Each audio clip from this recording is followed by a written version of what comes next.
Bienvenue à tous. Welcome to the fifth all. edition of the Paris Peace Forum. Somber times call upon us the courage to speak the truth that we're living through times of war with the sovereignty of a country under attack. Simultaneously, there's a food and energy crisis that calls for cooperation. Also, the truth echoed by some world leaders that they don't want this war to be seen as a moment of a loyalty test. The truth of common citizens that feel that matters of war and peace are treated with urgency or sincerity depending on one's skin color or geography. The panel that we will have right now will confront and debate upon all these truths to strengthen our common values and goal of multilateralism. Ce n'est pas habituel d'avoir la chance de voir un panel comme celui-ci, un vrai dialogue entre les continents et entre dirigeants et penseurs internationaux du Nord et du Sud. Avec ça, c'est mon grand plaisir to welcome our distinguished panel. We have President of the French Republic, Emmanuel Macron. We have President of the Republic of Argentina, Alberto Fernandez. We have President of Guinea-Bissau and Chair of ECOWAS, Umaro Sissoko Embalo. We have Prime Minister of Albania, Edi Rama. We have the Executive Director of the World Food Programme, David Beasley. We have the President of the International Crisis Group, Comfort Aero. We have the CEO of Fikr Institute, Dubai Abulhul. And we have Distinguished Fellow, Asia Research Institute, Kishore Mahbubani. Over to you, President Macron. Bien. Thank you. Mesdames et messieurs les chefs d'État et de gouvernement, Heads of state and government, je laisse prendre les petits I'll appareils. just wait a second so you get your headsets. Ministers, Les ambassadeurs, mesdames et messieurs, en vos grades et qualités, ambassadors, ladies and comme gentlemen. on dit. D'abord, je vois plein de monde debout. There are lots of people standing, and yet there are plenty of seats available in the room, so I think you'll be more comfortable if you're seated. Just a personal opinion. Regardez, faites le nécessaire. Bon. Right, let's sort Alors, that one je vais pas out. être long, d'abord, je voulais- I'm not going to take up too much of your time. I'm very sorry for the delay in starting. Accueilli avec beaucoup d'honneur et de saisir une délégation de femmes We iraniennes. had a delegation of Iranian women. It was obviously a pleasure to greet them, Respect et and I notre wanted to admiration express dans our le- respect and admiration for them in the context of the current revolution that they sur are un thème. involved in. So we're going to be talking about universalism in the Je face veux of remercier war. tous les chefs d'État et de And I'd gouvernement like qui to sont là thank sur all le of the panel, heads and mais qui sont là state aussi and dans government la who salle are here et qui pourront on d'ailleurs, the si vous faites panel prendre la and in the parole, room. And obviously, de you faire may un take signe the floor. et You je just have leur to donnerai. indicate that you wish to Parce qu'au do fond, so. pour moi, l'objectif de Because cette discussion, fundamentally, the c'est qu'on purpose puisse of this essayer discussion d'illustrer ce qui is est to en try jeu and dans le positionnement illustrate des what is différents happening regarding the pays et postures gouvernements of dans le various cadre de la countries guerre and governments around the Une war chose qui in m'a frappé Ukraine. dès le Something début de la that guerre struck me right from the a start été que, of this war pour une partie du monde, is that ce qui était vécu par les in Européens, one il faut bien part le of the dire, world, comme what was une agression experienced by évidente, Europeans quelque chose qui as touchait à la fois notre histoire, nos blatant valeurs géographiques, qui aggression, ne suscitait pas de it discussion ou de referred us contestation. back to our history, our geography. Pouvait For avoir us, un it was autre statut perfectly à notre plain, place but pour elsewhere in the d'autres world, pays, it was africains, understood latino-américains, differently asiatiques, in Latin America, in Asia, in Pacifique. Africa, countries of the parce que Pacific, les choses étaient vues because différemment. D'ailleurs, they en saw it Europe, from on a n'osait même different pas angle, a penser de different guerre, d'agression. perspective. In many fora, there was no discussion of war or aggression. Both countries were considered to be equally to blame.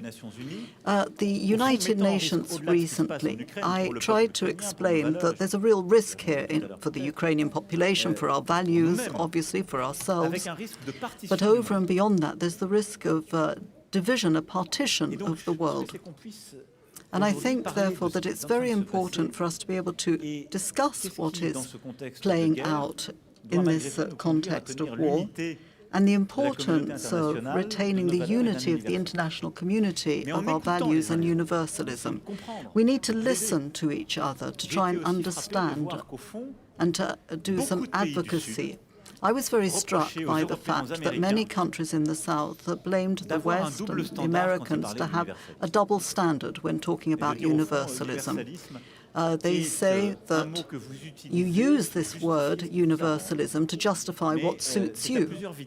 But it's universalism of various speeds and different realities, and you don't apply it when it comes to helping us to settling our regional conflicts. It's not the issue when you decide to impose sanctions that may have an effect on us.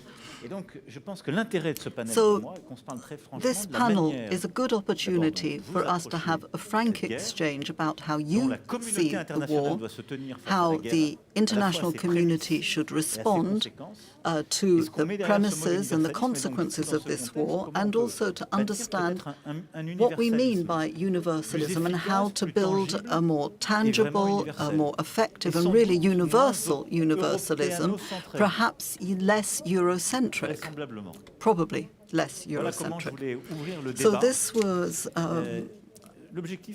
these are my opening words. I would like us to have a very free discussion. You can see that I'm speaking freely. I know the panelists personally, and I would invite you to speak very freely. We have an hour and 5 minutes. As I say, we have the panelists up on the podium, but if others wish to take the floor, to leap in, they can just indicate that that's the case, and I will give them the floor. So perhaps I could ask the President of Argentina. We discussed these issues. You speak on behalf of your country, but also on behalf of the continent, given your responsibilities as the head of the CELAC at the moment, and given the issues of security, food security, nuclear threat of nuclear war. I'd like to start by giving you the floor. Muchas gracias, querido Manuel. Thank you very much, dear Emmanuel, President of the French Republic, dear friend. Thank you for having put together this forum. I think that it's a very good idea and very timely. I think that the world is going from catastrophe to catastrophe. Seen from Argentina's viewpoint, we had the impression that we were gradually emerging from economic difficulties, and then all of a sudden we see that there's a global pandemic. And we were just getting to the end of the global pandemic, and then all of a sudden we are beset by war, which is not just confined to Ukraine and the war between two countries, Ukraine and Russia. It extends way beyond that. Its ripple effects are huge, and it comes directly on the heels of a pandemic, which showed how unequal the world is. And now, what is our position regarding this war? Esa población del mundo más pobre, más empobrecida, está en el hemisferio sur del mundo. Déjenme darles otro dato. La pandemia, in the past, the richest 10% had 40% of the world riches.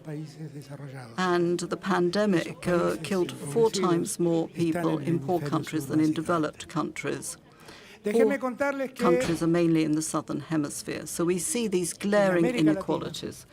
I would also like to say that in Latin America, life expectancy has fallen by 1.3 years following the pandemic. What does this mean? This means that we are in a very unequal world, and we have to confront the war. Russia has invaded Ukraine.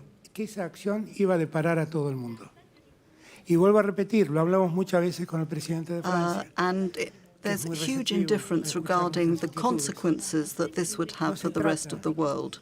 I often speak to the President of the French Republic, who listens to our views very attentively.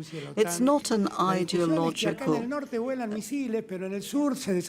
dispute between north and Entonces, south, la guerra no es east and una guerra de west, la but gente del this norte, es war una guerra has también de la gente caused del sur. famine.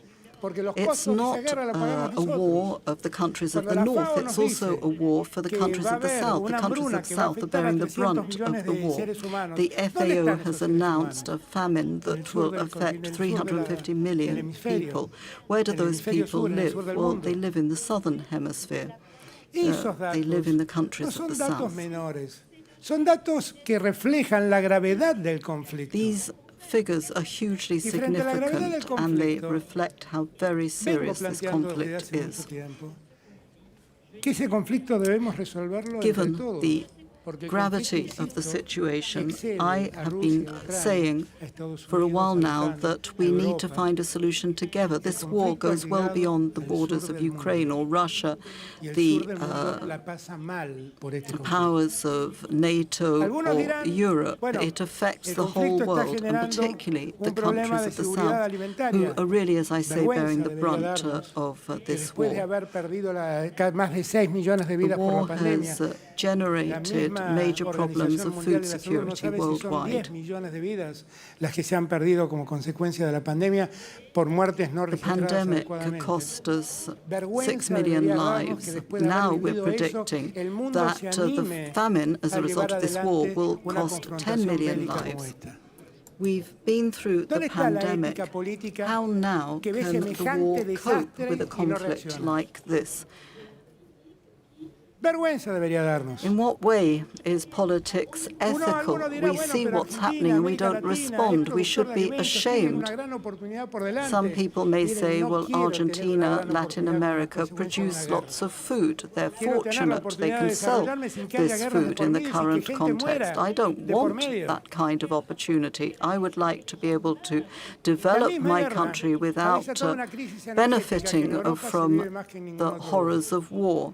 Pero que This Argentina war también has la vive. also triggered an energy Porque Argentina, crisis que that tiene has que been importar gas, ha impacting visto Europe a cómo los lot, precios but del is gas se han ido also por las nubes. affecting Argentina, which A la imports Argentina, gas, la and gas guerra prices del have año soared. pasado, este año, solo Argentina este año, le significó una pérdida de 5.000 millones de dólares que debimos has gastar en mayores lost precios $5 de billion gas, mayores precios this de year fertilizantes. because of higher Los organismos gas internacionales de prices crédito. and higher Cuando hay fertilizer países prices endeudados as a como result of Argentina y this war. Ucrania, ¿qué están haciendo por International repensar organizations los programas which, económicos que le piden a esos países para pagar sus provide deudas frente al cuadro lending and internacional que se development vive? aid should be renegotiating the debt of En verdad, highly hago indebted todos estos developing planteos, countries who are not porque creo able que to Emmanuel me ha repay the debt invitado given aquí the para international que la voz del crisis. sur sea oída. Emmanuel Macron invited vengo me del to speak continente, here de to América Latina, más express desigual the del voice mundo, of the countries of the South. donde I la come brecha from entre Latin ricos y America, pobres es más the continent with the most Eso glaring era así inequalities in the world. antes de The la gap pandemia. between rich and Eso poor era is así the antes greatest de of la guerra. any Y continent. ahora esa brecha That es was the mucho más case before the profunda pandemic.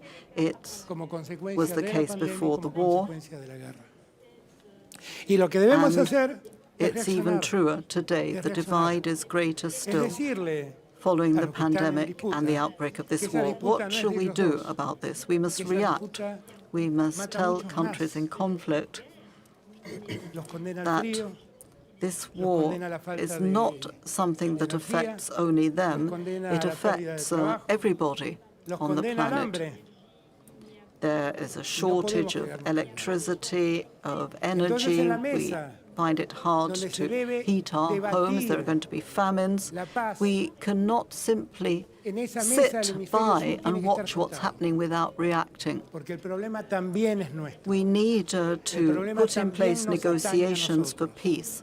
And Y es muy Latin bueno que America volvamos a should be poner around en the valor negotiating la table palabra because Latin paz, America is aun affected cuando by a the muchos war les suene naif as well. y piensen que es It's un acto inocente very e ingenuo important reclamar la to paz. speak anew Nada about hay más peace. It revolucionario en el may mundo del seem that presente this que is reclamar rather la paz. naive to call for peace Nada now, hay más but there is revolucionario nothing en el more mundo del revolutionary presente que today reclamar la than paz. to call for peace. Porque es una indecencia después de la pandemia que hemos It is vivido, simply que unacceptable algunos following the maten a otros terrible pandemic we por have been disputas through, territoriales. that there are people killing others Argentina fighting no quiere over estar ausente territory. y por eso está en este escenario. Argentina Venimos does trabajando con el not want presidente to de be Francia excluded desde hace from mucho the tiempo debate on para peace, and plantear that's nuestra why we're here, posición, to be para part of reclamar the que discussion. Ucrania y We've been Rusia working closely with the vuelvan a French sentarse en president una for mesa some de time now. diálogo donde nosotros We have seamos también been actores, issuing encontremos calls una to solución al have problema. Ukraine and Russia Verán sit que en todo around lo the que he dicho negotiating table to no he have a hablado dialogue del and to tema find a nuclear, solution to the problems that que es una affect us amenaza que a all. todos nos atormenta.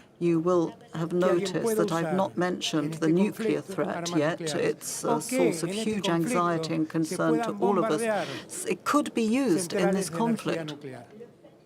Porque no quiero pensar si después de todo lo Nuclear que nos power pasó plants can be bombed vamos a tener que in the course soportar of this una nube conflict. radio, After everything that we have una been nube through, how can we even atómica imagine esté sobrevolando nuestros that países, contaminando in the nuestra future we gente, would have to nuestros cope cultivos, with a nuestros ganados, cloud of nuestras aguas? radioactivity that would Quiero pensar que contaminate eso the no va a air, the ocurrir. water and crops all Pero over the digo todo world, esto which would porque tenemos el undermine the imperativo lives and ético de no livelihoods of our callarnos. populations. Tenemos el I am imperativo saying ético de this ser claros. because we have to Tenemos el speak imperativo out. ético It's the de only reclamar la ethical paz. choice. We have to speak clearly, and we have to call for peace. Thank you very much.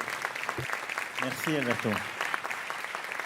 Merci beaucoup, Président. Cher Alberto, je vais peut-être maintenant donner la parole au Président Umaro Embalo Sissoko, qui non seulement préside son pays, la Guinée-Bissau, mais a aussi une responsabilité régionale à la tête de la CEDEAO. There's a regional responsibility of Umaro Sissoko Embalo, who's the president of ECOWAS, who coordinates the responses of a whole region. It's a region that's affected by terrorism, inequalities, and interference from outside, disinformation by Russia, very complex set of issues. So universalism in the face of war and double standards. What's your position on this?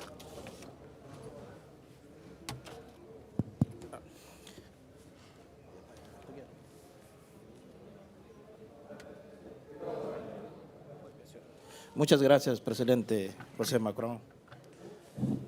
Emmanuel Macron. Yo pienso que es muy importante que nosotros todos reflectimos cómo acabar con la guerra, hambre y epidemia. Thank you very much indeed, President. Hay cosas que nos tocan bastante. Hoy el día, el mundo I think that we solamente need se habla to en todos los think periódicos, about how televisiones, to put an de la end guerra to entre this war. Rusia y Ucrania. On the Aunque en television, otras in the partes, press, como there's a lot of talk about there being a war between Russia and En Ukraine. nuestra zona, por ejemplo, tenemos guerras. But Hay Malí, in Burkina. our region Todos of los the días world, se mueren there are personas. other wars in Mali, in Burkina Faso, and there are people killed every day. The same is true of Latin America. In Colombia, people are emigrating to try and get to the US, and they die in the attempt of doing so. But the international community is completely focused on the conflict between Ukraine and Russia. Si fuéramos a ver lo que ha pasado Surely en nuestra zona, we could put an end to this very quickly if only there were a dialogue. If you see what has happened in our region, you will note that caso de Libia. we have the impression that it is the West that decides for us on our soil. It was the case in Libya. El África, Our nadie continent, se escuchó a Africa, África. Hoy en día preguntamos is si los hermanos de not Libia son consulted. Our voice is not heard. It was the case of Gaddafi. Somalia. Our friends in Libya, in Afghanistan, in Somalia are not happy today. That's an obvious Que hay ese question. diálogo entre norte y sur. We No es solamente porque aunque somos have pobres, solutions, podemos decir, but pero dignos. that requires a dialogue between North and South. We are poor, but we still have our dignity, Hace and that's 15 very días con el important. presidente Putin. Tuvimos casi 2 weeks ago, 3 horas en su oficina I y comemos met bastante. President Putin in his office, and we spoke for almost 3 hours. Si hay un diálogo serio, It was a long exchange, and I had the impression esta guerra podría terminar dentro de días. that if there were to be true dialogue, the war could be ended very quickly. Obviously, he has a huge responsibility in what's happening. When we were parting, Un abrazo fuerte a mi hermano Macron. he said, Pero él no me dice ruso.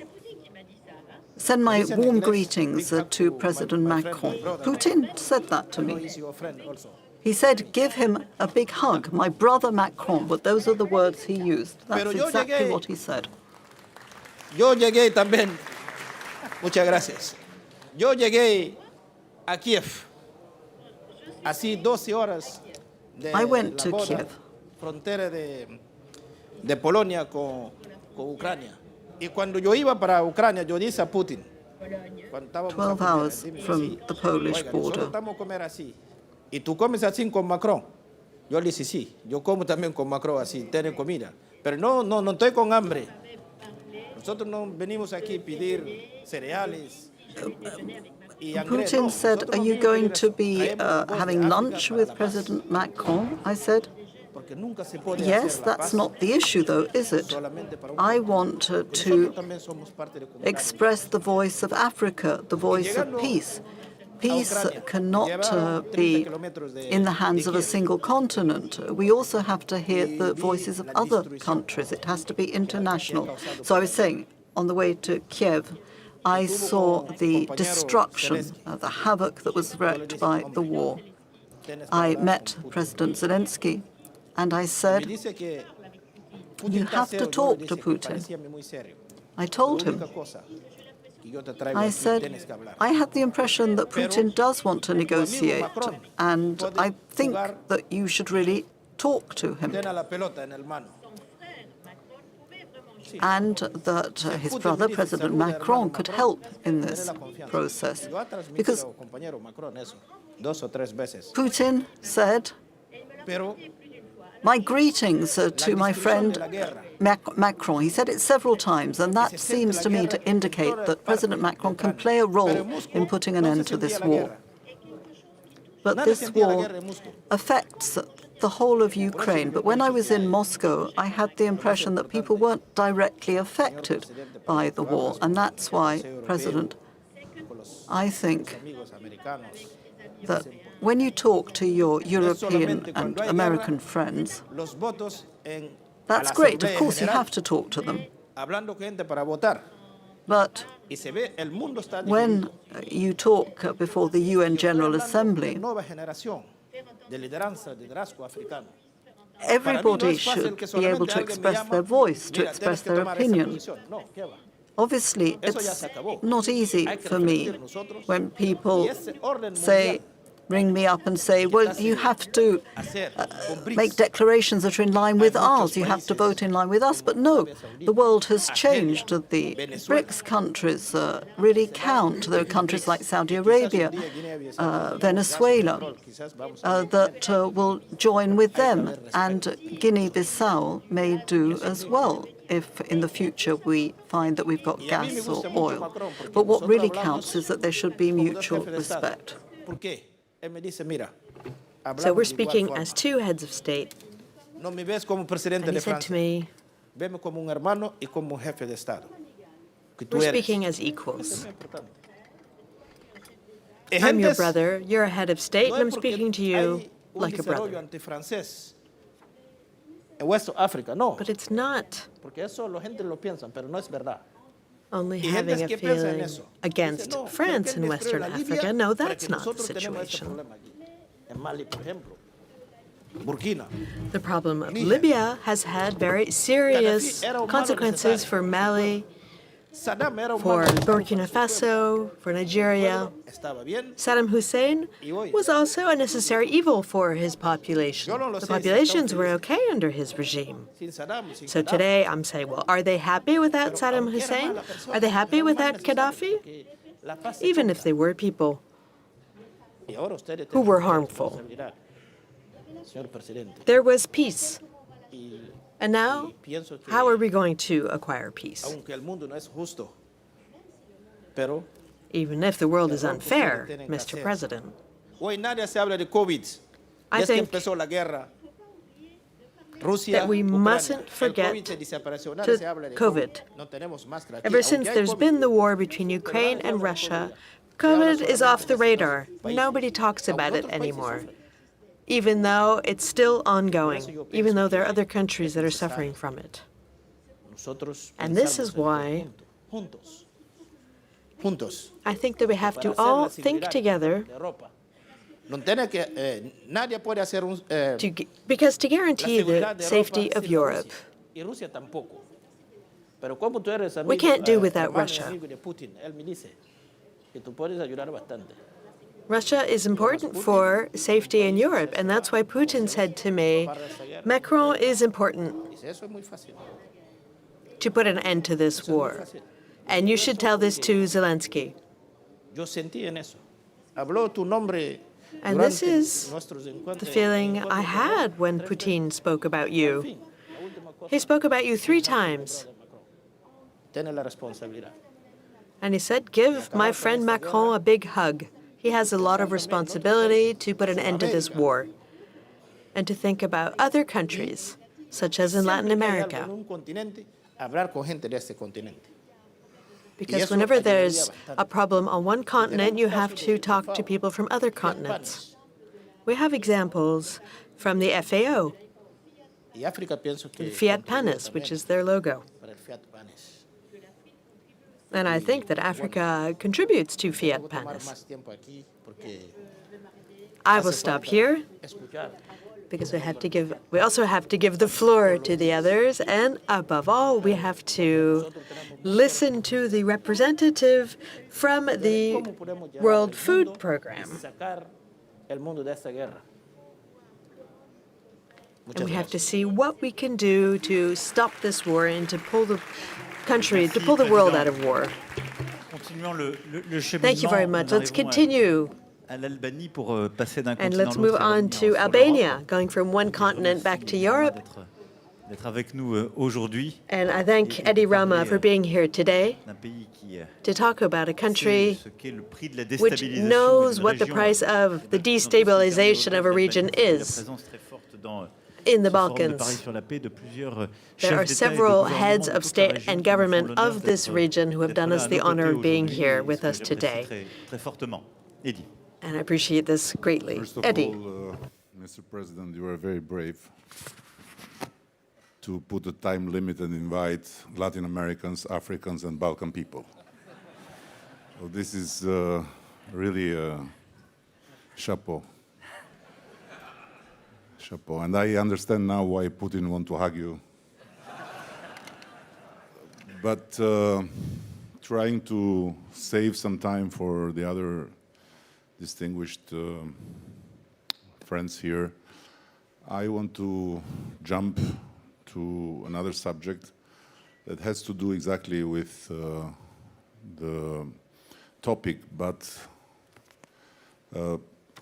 important enough in this time of just reacting to big tragedies and reacting to big disasters. It's, in fact, about acting.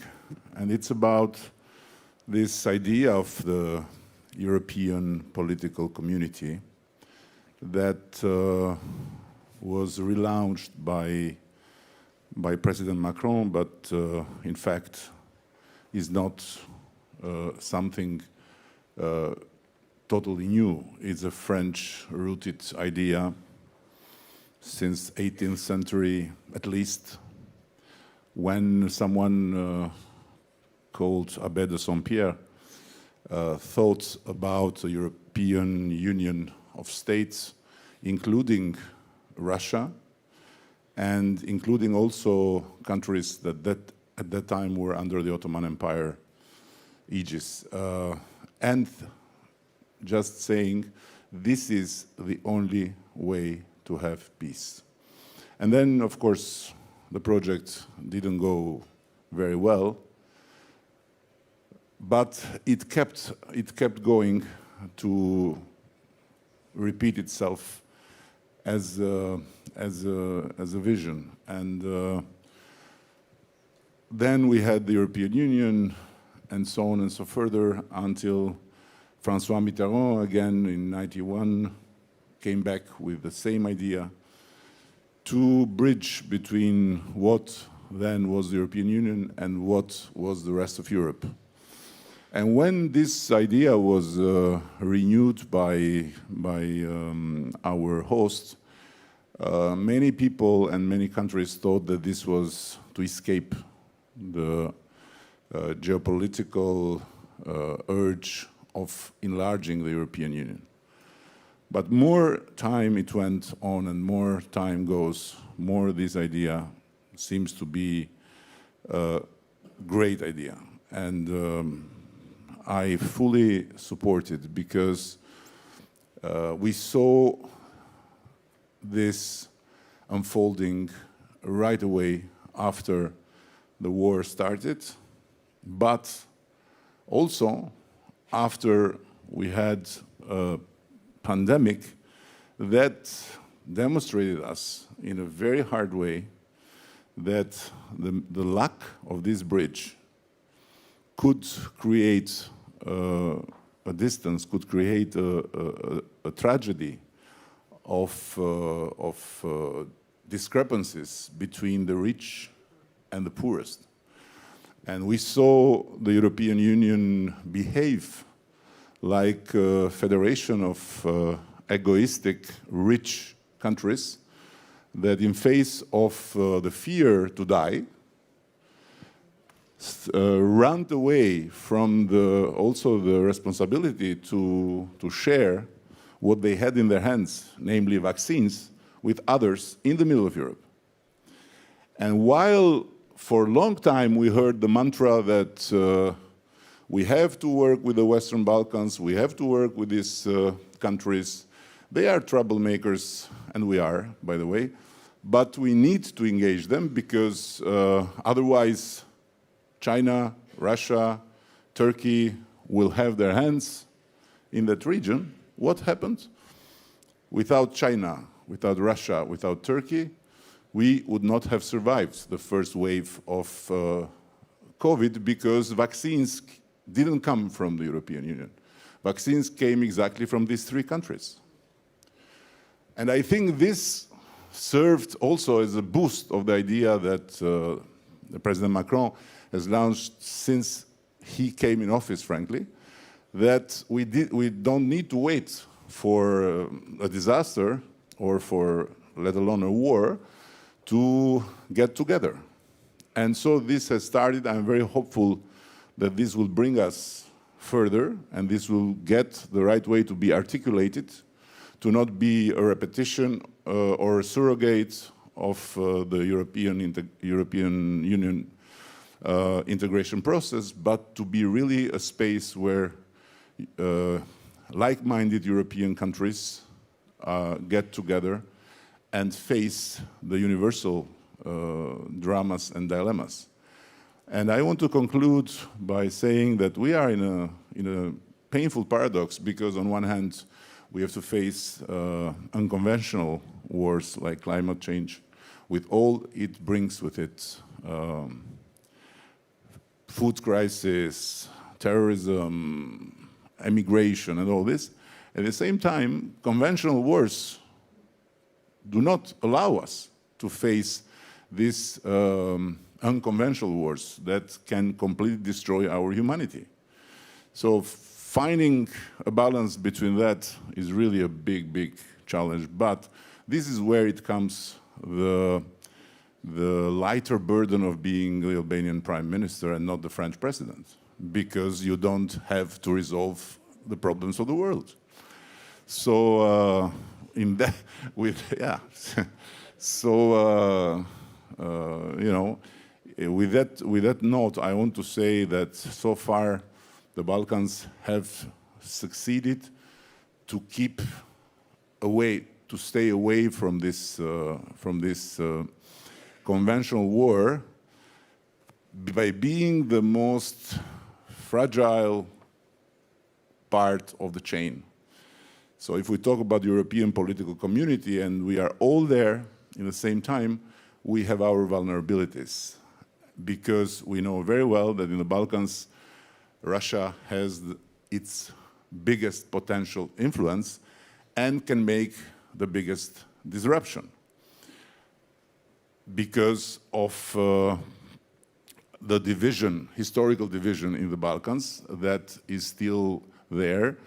We have a big issue in the Balkans, which is the issue of peace, final peace between Serbia and Kosovo, but in the same time, it's really important to see that the Balkans are united and that we all our countries in the Balkans vote same in the United Nations when it comes to the stance of all our community vis-à-vis the aggression and the territorial integrity and so on and so further. So I would say that we are in the right track. I know it is not easy, it's very painful, and I have to praise the president here, not because he wanted me in the panel, maybe also because of it, but because really what has been going on in the Western Balkans also as a process of calming down, of working together, of building our own in-house initiatives like the Open Balkans and so on and so further, is also the product of a push that France is making by being, on one hand, the most seen as more skeptical about enlargement, but in the same time being the most involved lately in the Western Balkans. And this has been really very, very beneficial to all of us, and I hope that we'll continue to do so. And I'm sorry, Mr. President, I was not faster than our Latin American and African friend. So tradition matters, history matters, you can't do anything. Merci beaucoup, Eddy. Thank you very much, Eddie. Merci beaucoup, Eddy. David. Thank you very much. David, En tant que directeur exécutif du so as the programme executive alimentaire director mondial, of the World Food Programme, prendre la parole, ça a été évoqué d'ailleurs par tout so le this has monde. already been mentioned by L'une all the évidemment, others. des conséquences One of the de consequences la guerre, c'est of the l'insécurité war alimentaire is qu'elle produit. food Une insecurity région it qui has produit produced, beaucoup de because céréales, this mais is qui a aussi a beaucoup d'engrais. grain-producing region and also a Et fertilizer-producing il y a une très forte region. mobilisation du programme So alimentaire mondial, there's et merci infiniment à toi a lot et of ton mobilization organisation of the pour le World rôle que tu as Food joué. Program, and Mais I elle vient thank s'ajouter à you une for your situation role and your sur institution's role. l'alimentation mondiale et des famines. So Par there's a ailleurs, risk of et famine avec justement le sentiment qu'ont eu beaucoup de and a pays, feeling that a lot en of quelque sorte, countries on have had s'intéressait à that l'insécurité a lot alimentaire, of people were parce qu'elle était suddenly liée à des interested guerres, mais in qu'on food découvrait insecurity la réalité because que it's pour un linked to continent war, africain and ou that plusieurs people are autres discovering a vivaient reality depuis that the très longtemps African sans qu'il y ait la continent même has volonté known de- for a very long time en quelque without sorte de le régler. the global Et north donc, doing anything vu de ta about fenêtre, it. vu la mobilisation So, du seen from PAM, your peut-être side, que tu nous dises your comment, à la side, fois, tu vois ce conflit, maybe you ses could see conséquences, how plus you see largement la this question de conflict and the l'insécurité consequences, alimentaire mondiale and et say la more manière de la about régler de la plus intelligente. world food insecurity and what to do about it in the most intelligent manner. No, thank you very much. When the war broke out on the Eastern Front and everybody was focused on the eastern side of Ukraine, I immediately went down to Odessa because everyone was worried about the impact on Europe, which we were too in the World Food Program. But the impact that it was going to have on the rest of the world, and especially in nations in Africa that had just come out of extraordinary economic destruction from COVID, just destroyed the coping capacity. When you think that 30% of the entire world's grain supply comes from the Russia-Ukraine region, and Russia's the #1 exporter of fertilizers in the world. And before Ukraine had hit, I had already been saying that we would face in 2022 the worst humanitarian crisis since World War II, and many people couldn't understand that. But because of conflict and climate shocks and economic deterioration and COVID, and then the breadbasket of the world comes along, a nation that feeds 400 million people, and now you compound that with fertilizer prices or the lack of fertilizer, along with the droughts that we're facing all over the planet. Who do you think will pay the biggest price for this? It'll be the poorest of the poor countries. So immediately I went down to Odessa, jumping up and down, saying, we've got to open up the ports. We've got to move the grains to calm the commodity market. And then I went to South America and Central America and said, please understand the impact that this war, this conflict will have in Central and South America. And then the next week I was in Somalia, in Ethiopia, in northern Kenya, and then Western Africa, and then in Asia, saying, this war impacts not just Ukrainians and not just Europeans, but it impacts the entire world. And the crisis that we're facing right now, it's very bad. And I would say the good news is it could get a lot worse. The bad news is it's going to get a lot worse. We're facing a food pricing problem right now.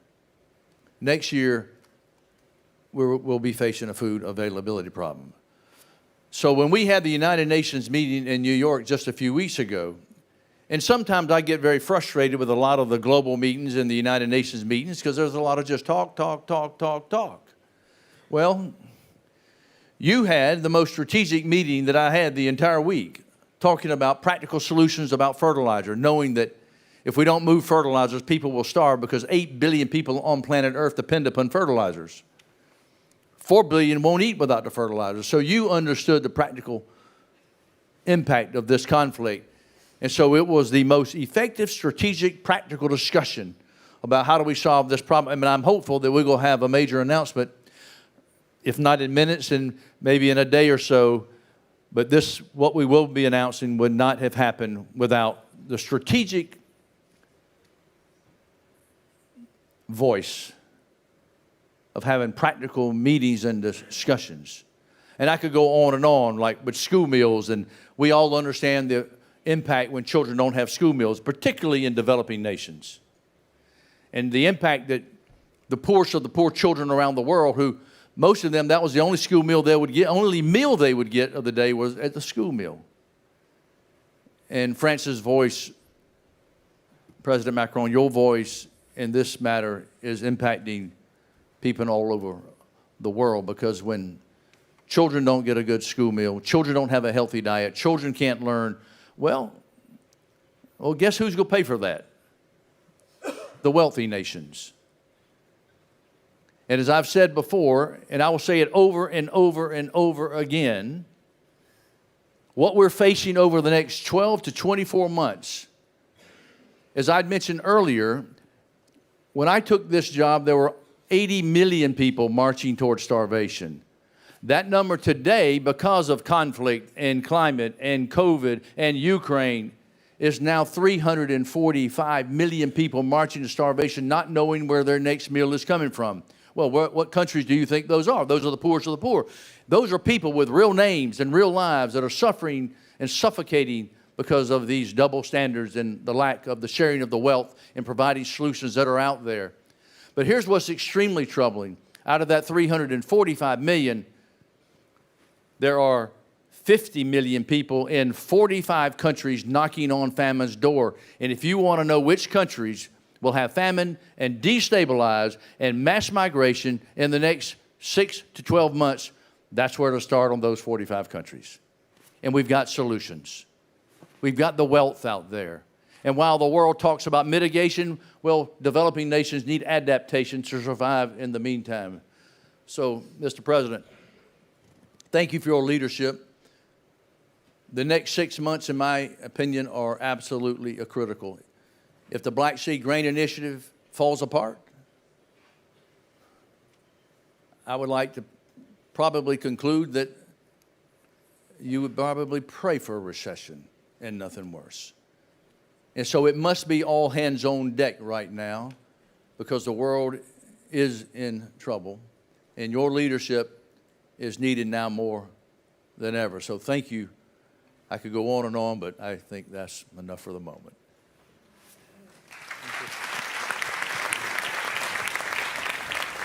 Thank you, David, and thank you for the great job of your administration and your team with you, because, I mean, it's indeed dealing with very practical problems and fixing, I mean, essential issues. Je vais maintenant demander, justement, on a la chance d'avoir So we have the good fortune of having here with us académiques, intellectuels, three intellectuals, three academics. Je vais peut-être commencer par vous, Confront. Let me begin with you, Comfort Arrow. You are the president of the International Crisis Group, an NGO. That's a think tank to prevent crises. So on everything that's been said and the themes that I have tried to set for our debate, how do you see things? Do you agree with what's been said?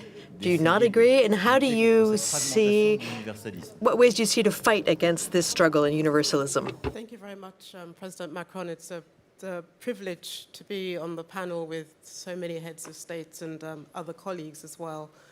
We are talking on the eve of another important summit, the G20 summit, where I'm sure most of you will be at. So I hope that we go into that summit gathering much of what's been said here today, and that there is a clear outcome from that summit that speaks directly to the issues that you've just articulated, David, because there's no clearer early warning, there's no clearer indication than the figures that you've just provided of the reality that confronts all of us.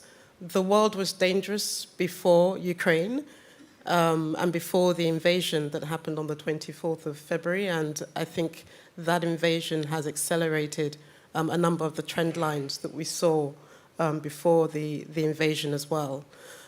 President Macron, I recall that soon after the invasion, you made your own predictions that you expected between 9 to 12 months a real acceleration of a food insecurity crisis on the continent, and we went quickly to work to see and to understand your forecast, and it was helpful to have that clarifying message from you.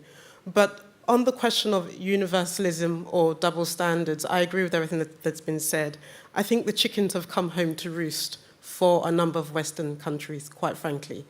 The idea that somehow countries in the global south, I've had the privilege to speak to some of these heads of states, or their government officials, whether in Latin America, the country of my parents' origin, across the African continent, but also in Europe and in some of the Asian countries as well. What is not up for grabs are the principles, Mr. President. Sovereignty is not up for grabs. The idea of territorial integrity is not up for grabs. The idea of political independence is not up for grabs. These principles are defended by the nations of the global south because they were born out of the era of colonization. They were born out of the era of experiencing what it meant to be oppressed and what it meant to have their territories grabbed and what it meant to be suppressed for decades as well. It was the ambassador of Kenya to the United Nations who spoke in defense of multilateralism on the eve of the invasion of Russia into Ukraine. He was the only person in the chamber of the Security Council who spoke in defense of these principles. And he reminded all of us that we are not challenging these principles because our origins are because of these principles. He was the only one who defended multilateralism as well, in a chamber that had witnessed histories of aggression as well. So when we put the question as universalism or double standards, the global south, a number of those countries in the global south, are not challenging the universalism or these principles. They believe, a number of them believe very strongly in them, and they defend them because what they saw also was an existential crisis. These are countries who've experienced what it means to be invaded, so they're not about to give up these principles. What they reject, what a number of them found frustrating, what a number of them found condescending, was that they were being forced to take sides. If you believe in the notion of sovereignty, then I have a right to choose. If you believe in the notion of political independence, I have a right to decide my foreign policy for my country and what makes sense for my country's national interests as well. And this was what was being discussed among a number of countries. They didn't want to be told or have their arms twisted or be told that they had to choose one side or another. They wanted to be able to do that with an independent mind. I think, Mr. President, this is what is at stake, not the principles themselves and not the idea of universalism, but the idea that they were being told that they had to take a side without recognizing their own national interest. I do think that it's a tragedy that in the midst of quite a serious war that we've seen confronting Ukraine, that this is the debate that we're having, because really this is there are three issues for me here. One, we've seen a worsening of the geopolitical crisis that we saw prior to the invasion. Secondly, we have these key principles that are up for grabs. And thirdly, we're on the cups, or we have seen an acceleration of a new potential nuclear confrontation. These are the issues at stakes that we need to be addressing. And then the fourth one that you raised, David, is the one about how we deal with the global ramifications and the fallout. And the fact that, in a sense, Mr. President, I think it also shows a degree in which a number of countries in the global south have viewed the history of Western intervention in their own countries as well. I mean, a number of them have seen, quite frankly, contradictory messages coming in from a number of Western countries. They've also talked about double standards. They say it in the name of Iraq. A number of them say it also in the name of Libya. A number of them say it also in the name of how you've addressed with an unevenness some of the crises in their neighboring countries. I am also talking to you, Mr. President, at the time of one of the other world's deadliest conflict, Ethiopia, which has gone up and down in terms of international attention. And every single thing that David talked about is very much alive in Ethiopia. Displacement, Ethiopia. Humanitarian crisis, Ethiopia. Famine, Ethiopia. Drought, Ethiopia. Food and insecurity, Ethiopia. You've done a lot of your work there, David, so you know what I'm talking about as well. So, Mr. President, as we go to the G20, I don't think we should be asking ourselves about universalism and double standards. I think we need to come up with clear messages. A number of these countries are asking that we have a very even way in which to deal with the global economic crisis that we're facing.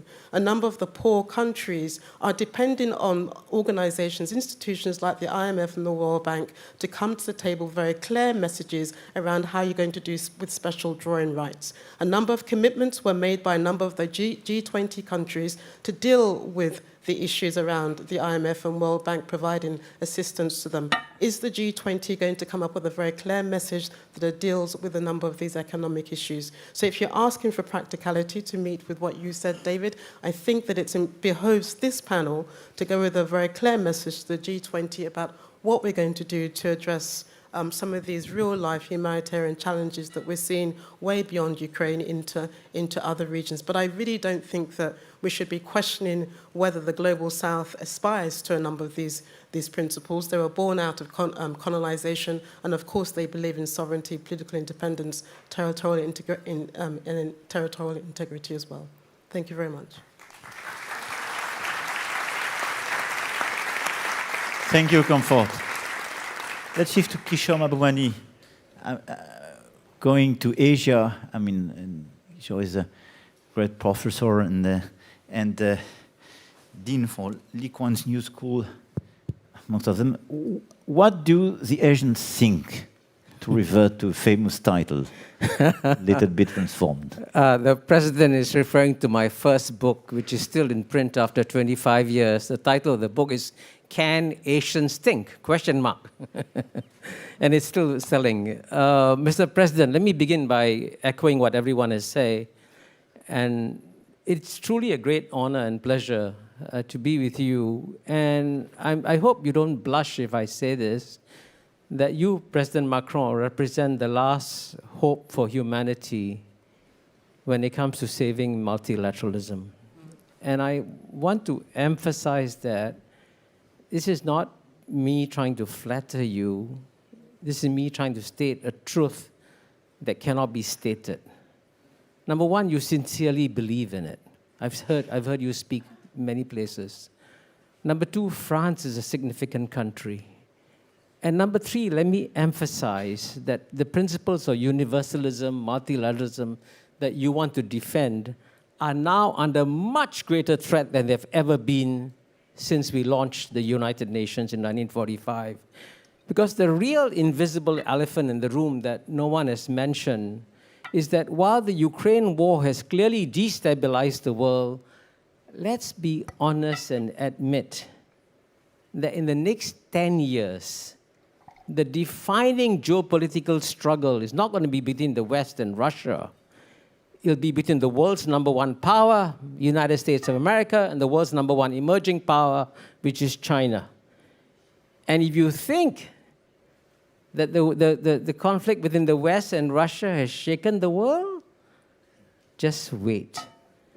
One reality that we all accept and admit immediately is that the world has become a small, interdependent planet. It's a fragile, interdependent planet. It's more like a small boat, you know, fighting pandemics, fighting climate change, fighting global inflation. So here we are on this very small, vulnerable boat called planet Earth. And then at a moment of peril for the boat, the two big elephants launched the biggest geopolitical contest ever seen in human history. And you've already heard stories of how the Ukraine war has hurt poor people in Latin America, in Africa, in Asia too. But watch out. When this struggle takes off between US and China, sadly, it will take off. As you know, I wrote another book called Has China Won that describes why it's going to happen. It's being driven by a deep structural logic that is almost 2,000 years old, which declares that every number one power will push down the number one emerging power. This is an iron law of history. And this is my plea to you, therefore. Is there a solution? Can we, in one way or another, stop these two elephants from going all out? And there is a solution. And naive as it may sound, the solution is multilateralism. But let me confess, this solution of multilateralism was not suggested by me. It was suggested by a former American president, Bill Clinton. In a speech he gave in 2003 in Yale, this is what he said. He said, if America is going to be number one forever, fine. We can keep on doing what we're doing. But Bill Clinton added a but, very unusual but. But if we can conceive of a world where America is no longer number one, then surely it is in America's national interests to strengthen multilateral rules, multilateral norms, multilateral institutions, multilateral processes. And he didn't complete the sentence, which will then implicitly tie down the next number one.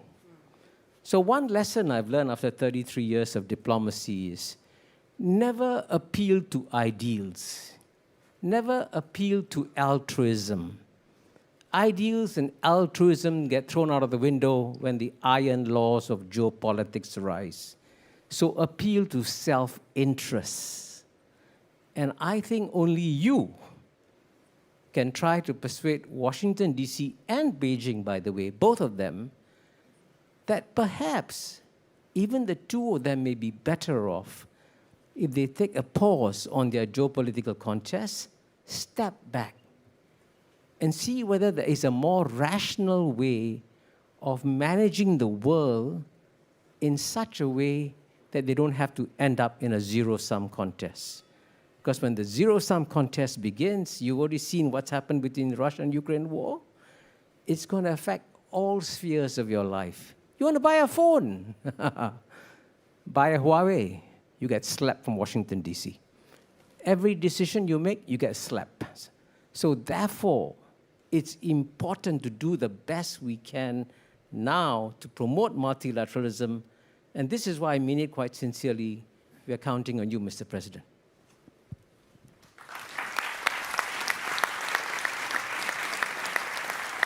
Thank you, Professor. Now, last but not least, I will give the floor to Dubai Abulul. You founded the think tank in Emirates, Fikr Institute, on global governance and a lot of the issues we addressed today. What are your thoughts regarding exactly this overall discussion? Thank you very much, first of all, President Macron, for your very kind invitation. And for convening us to discuss quite an existential question facing our international community today. I have to say, though, that the geographic diversity represented on this panel today gives me a great hope, because more often than not, when these kinds of debates take place, particularly in this part of the world, it always seems one-sided. So thank you very much for breaking the mold and actually opening up the discussion.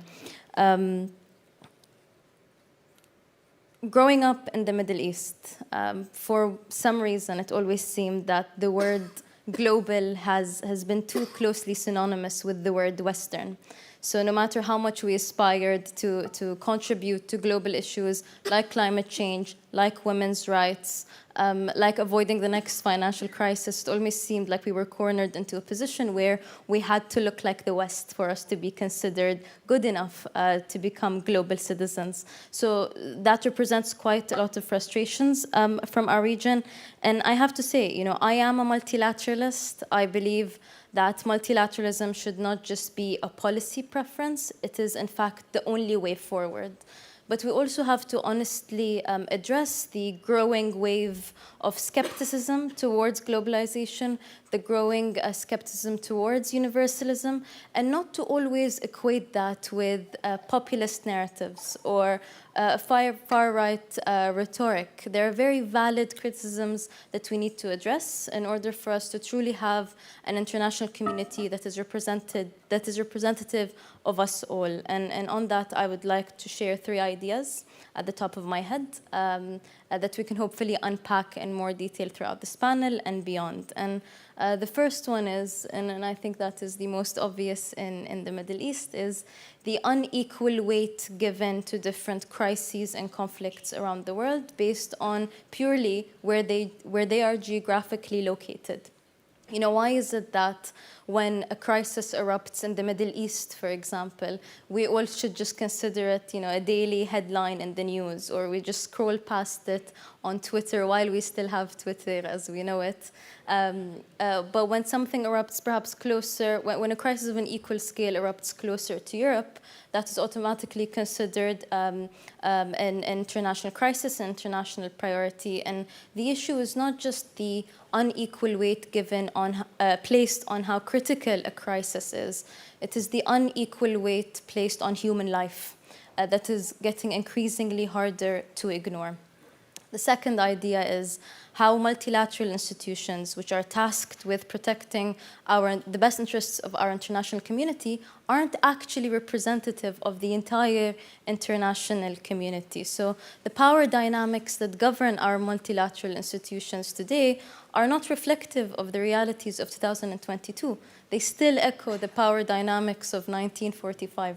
And that is something that requires a very bold, honest, and serious reform agenda, whether we're talking about the disproportionate number of judges on the ICJ when it comes to geographic representation, whether we're talking about how 5 countries to this day still govern the security or lack thereof of 190 plus countries in the United Nations, you name it. These are very serious pressing issues, and until we implement actual global reform, we risk reducing our multilateral organizations, which are the only ones we have. We risk having them disappear into, quite frankly, irrelevance, and that is in no one's best interest.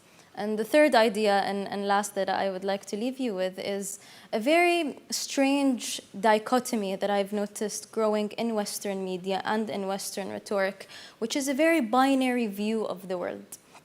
An us versus them framing of the international community, or perhaps the more condescending one that I've seen appear, whether it's on election trails or different media outlets, the West versus the rest. As if we can bucket the majority of the majority of countries in the international community into one bucket against the West is something that is not only counterproductive, but is actually a very fictional construct that limits so much of what we can do together on climate change, on women's rights, on the recovery of our economies post-pandemic.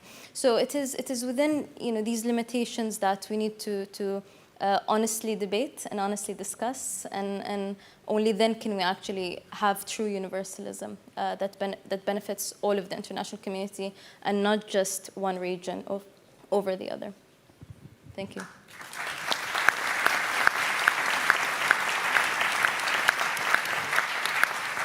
Merci beaucoup. Merci, Dubai. Thank you. Est-ce qu'il y a quelque Thank you, chose que Dubai. vous souhaitez rajouter à la discussion qu'on a eue? Is there anything you'd like Allez-y, to Président. add to the discussion? Please go ahead. Excellence, Monsieur le Président Emmanuel Excellences, Macron, President Excellence, Macron, Monsieur le chef d'État, heads of Monsieur le state, Président d'institution, Monsieur le head of chef de gouvernement, institution, en vos heads of grandes government. qualités, je voudrais, au nom du Président Alassane On Ouattara, behalf l'exprimer of President toute sa Alassane gratitude et sa Ouattara, I'd reconnaissance, like to express our mais gratitude excusez de son and our absence, thanks mais je suis porteur and express de son our message. apologies for his Monsieur le absence, but Président, I would vous like avez to évoqué convey his message to you. President, sir, le problème russo-ukrainien.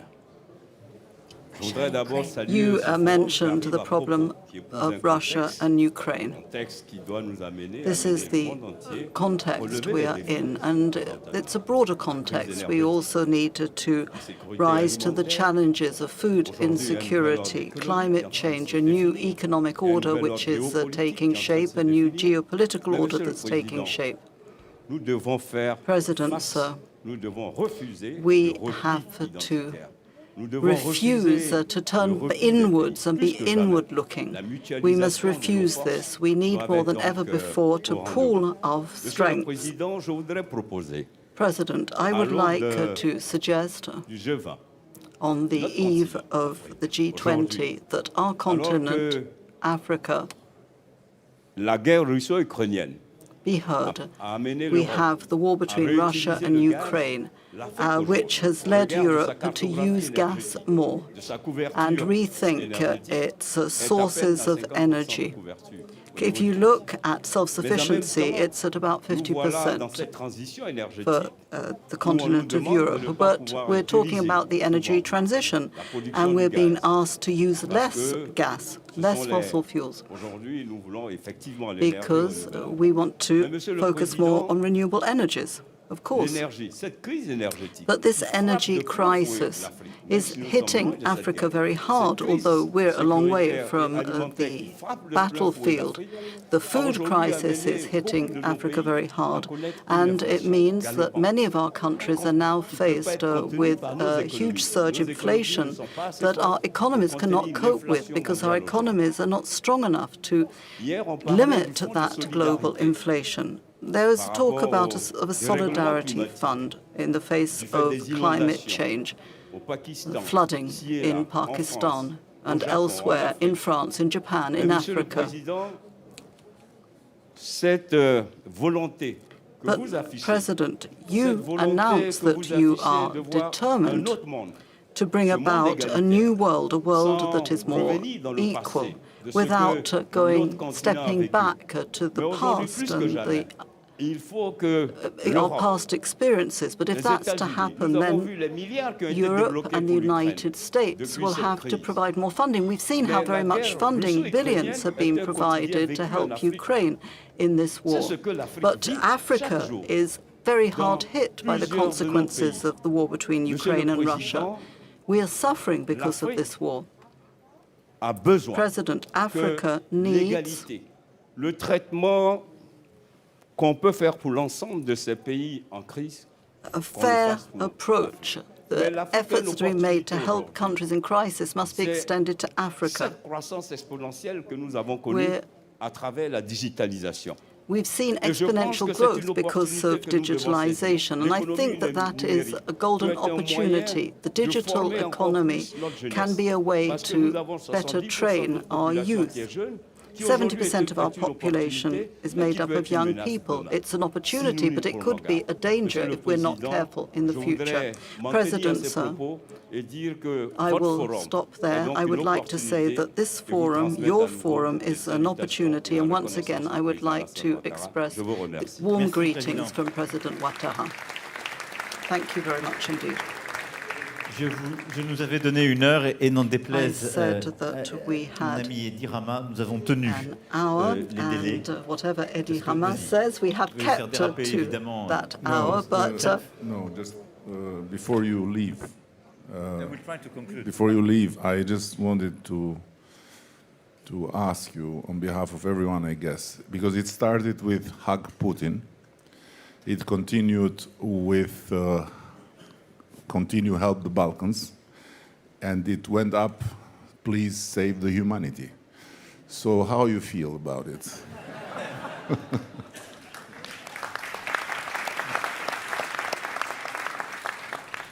Non, d'abord, on va tous le faire ensemble. well, we'll be doing this together. We're all in this together. So I don't feel that it's all on my shoulders. No, I'd like to thank all of you. It's the 5th time we've held the Paris Peace Forum.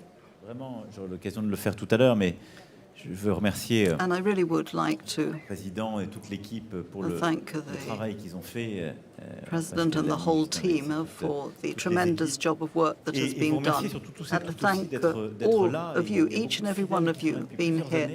Many of you come back year after year. We've launched so many initiatives in many realms, in many fields, protecting journalists, the media, the digital economy, food crisis, many other areas besides. All of which goes to show that there's an approach that works, a multi-stakeholder approach. We believe that that works. Governments meet with academics, with NGOs, with the corporations, international organizations, and try to work together to find solutions in a world that has been shaken up and changed. That's what we're experiencing at the moment. Just to reassure Eddie, I'm enthusiastic, and every day I am confident that we can deal with an ever more complex world. I'll try perhaps to sum up, although it's impossible to sum up what has been said. One thread that runs throughout the discussion is that fundamentally this war is really existential in many ways for all of us, and it comes on top of many other pre-existing problems, problems of poverty, social and economic inequalities, famine, strategic contests in place and in the future. And if there are feelings that there are double standards, it's perhaps the sense that this subject should not obliterate everything else. We need to carry on dealing with the other issues that relate to the international order or disorder, perhaps, because we all need to do that. What perhaps has troubled some is the sense that we've rethought our priorities, and perhaps those have not been fully understood.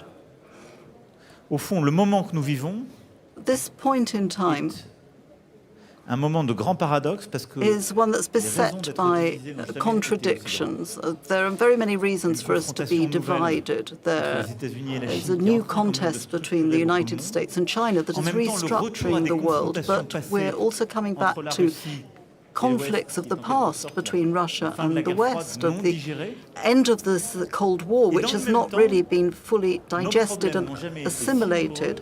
We have so many problems, and the only response can be international cooperation. So there's a kind of contradiction there. You cannot solve issues such as climate change, the collapse of biodiversity, international inequalities, and funding the most fragile economies of food and peace if we do not truly cooperate at international level. And that's the only way of redistributing resources and wealth. So there are many forces that are tearing us apart, and yet the issues we deal with have to be solved at international level, and this is truer than ever before. So the question that arises, how can you create incentives to have cooperation and to avoid these divisions and this divide? I think it's in the interest of everyone, and this is what Kishore was saying. It's not just for the beauty of the word universalism, even if I believe that this is a wonderful concept, but it's the interest of each of us to play the universalist card, because it's the only way to solve the problems we're up against. And this is also true for those problems that divide our societies. Migration is much debated in France at the moment, and we need to have clear, well-thought-through answers. But we can only do that if we have a united Europe, but also if we sort out issues of inequalities on the other side of the Mediterranean. Et si on n'arrive pas à mettre le débat public sur le cœur de tout ça, on a besoin de coopération pour prévenir les understand that we need more cooperation to coordinate migratory flows and to fight the inequalities that cause migratory flows. Otherwise, we'll just be dealing with symptoms. And I think what we've said this afternoon reflects that. I'm convinced that international cooperation fundamentally is vital. So behind the word universalism, well, it's the three things. The fact that our problems are universal, and even if we didn't believe in this, well, we have to face the facts. The problems are universal: inequality, climate change, biodiversity, peace, food security. And then secondly, coming back to the fundamentals. Il y a un universalisme qui est lié à la dignité. There is a universalism that's linked to human dignity. L'histoire de la France a porté cela, mais France's history has shown this, but many other countries as well. Sometimes we've betrayed that truth at times in our history. We followed paths that did not respect human dignity. Others have also faced this in their own struggles. But if there's one thing that we cannot go beyond, is the fact that our humanity is based on the dignity of human beings, whatever their color, their religion. And regimes that forget this, political systems that forget this, will encounter problems. First of all, they develop less. They have more difficulty tackling major crises such as pandemics. And we all have to remember here that this isn't regional relativism that has led to this. This is a universal principle. And then thirdly, there's geopolitical universalism. And thank you for having reminded us of this with such strength. There is the right to autonomy, sovereignty, territorial integrity.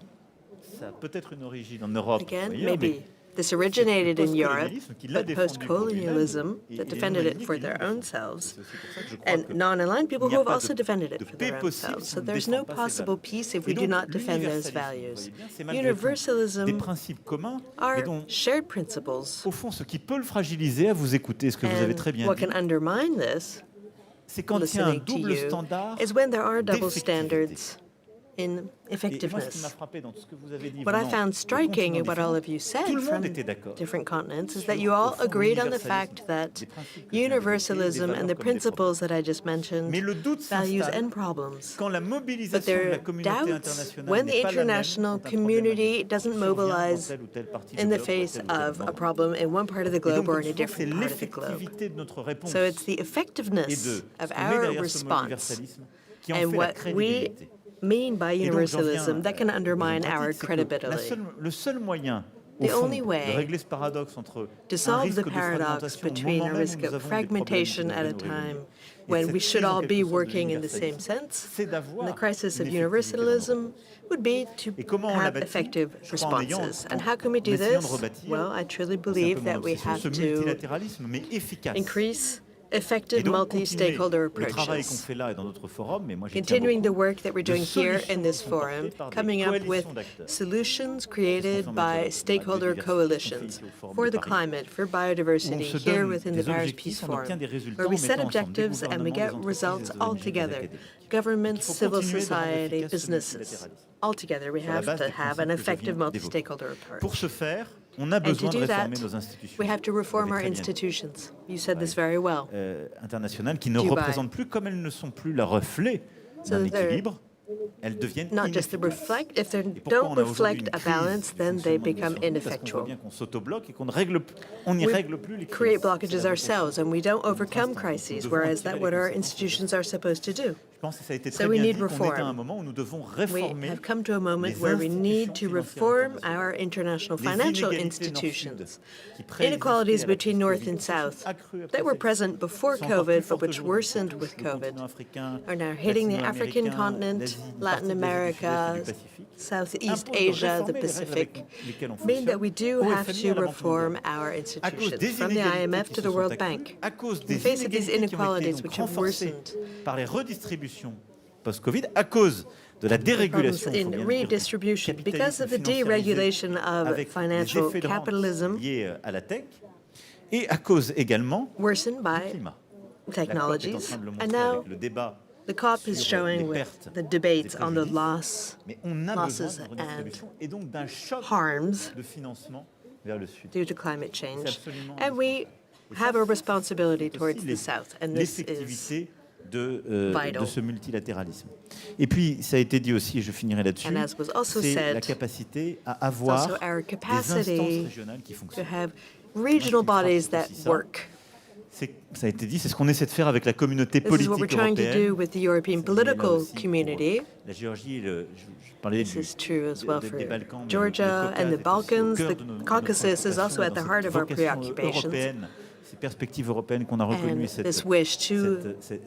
ligne enlarge très importante, mais comment on arrive au niveau de l'Europe à régler nos problèmes, pas simplement. How can we solve our problems within Europe, not only as members of the European Union, but more broadly? Et qui correspond à notre réalité historique et géographique. That would correspond to our geographic and historical realities. We need a larger structure.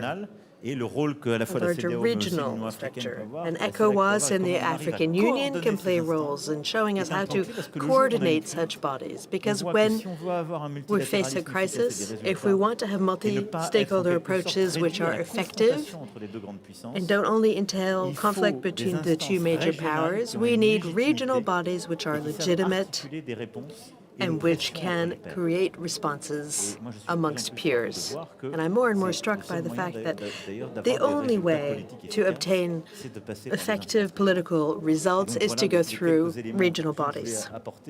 So those were some of the elements I wanted to mention, and I hope that I'm doing justice to the debate that we've just had this evening. There is no fatality, but we do need to work. We have to move away from negative emotions, because that just brings more divides. If we're only attacking the symptoms, then we'll just continue to point the finger and to blame and shame. What we need is more regional integration and reform of our institutions. Thank you very much to all of you for your presence. Thank you to the panelists for all of your work. Thank you very much.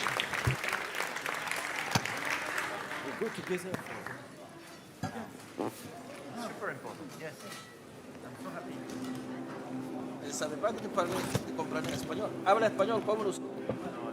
Entiende español.